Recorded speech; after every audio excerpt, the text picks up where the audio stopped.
It's Monday, and we have 20 days left until the end of the year.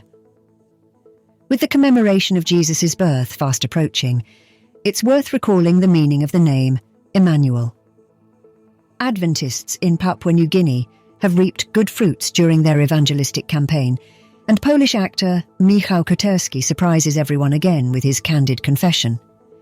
A young Polish doctor has filed 3 patent applications, astonishing the medical community, while Dr. Levine explains the differences in the understanding of the Bible between Christians and Jews.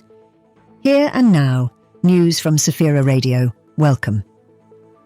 Scouts from the Polish Scouting Association have received the Bethlehem Peace Light from Slovak scouts in Zakopane.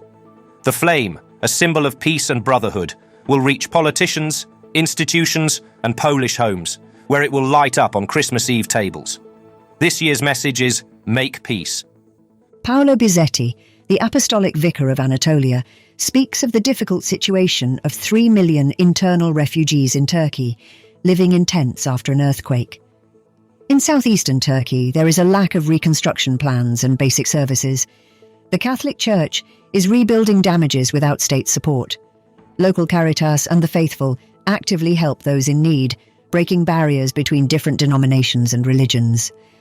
The Ted Wilson Adventist Church in Papua New Guinea has concluded a 2-week evangelistic campaign in the Motuan village of Papalealea.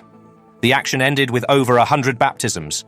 The campaign, led by evangelist Carl Jack, attracted about 500 people interested in studying the Bible, including the Motu-speaking community.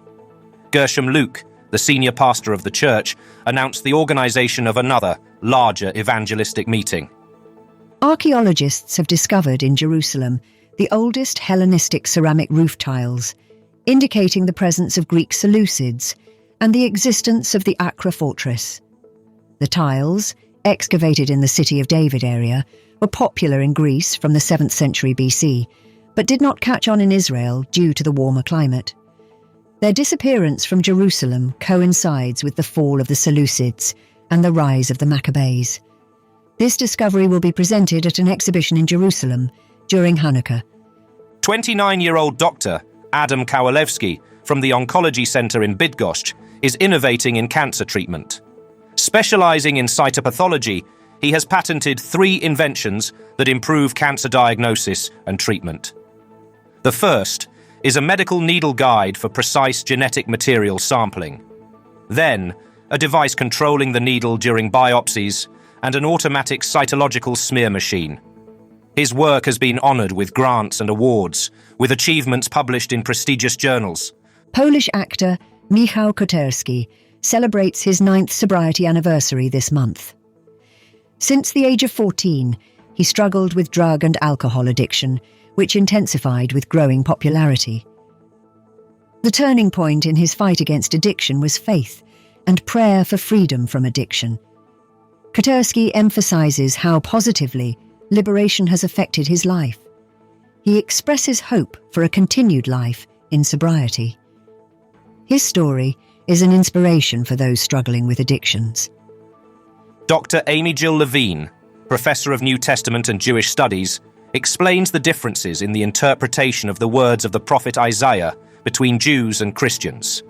In the Jewish context, Isaiah's words refer to the promise of returning to the homeland, especially after historical traumas. For Christians, the same words point to the coming of Jesus, with John the Baptist and his voice from the desert. Levine emphasizes that understanding these differences helps Christians notice the Jewish attachment to the homeland and God's faithful action towards Israel. Reflections on the upcoming Christmas focus on the significance of God's presence among people. Jesus' name, Emmanuel, meaning God is with us, highlights the transition from perceiving God as someone on our side to understanding that He is truly present in our lives. Christmas symbolizes God's full union with humanity, especially with the poorest and marginalized. It's a reminder that God not only supports us, but is with us every day. This was the news service from Safira Radio. We wish you a pleasant week. May God bless us all.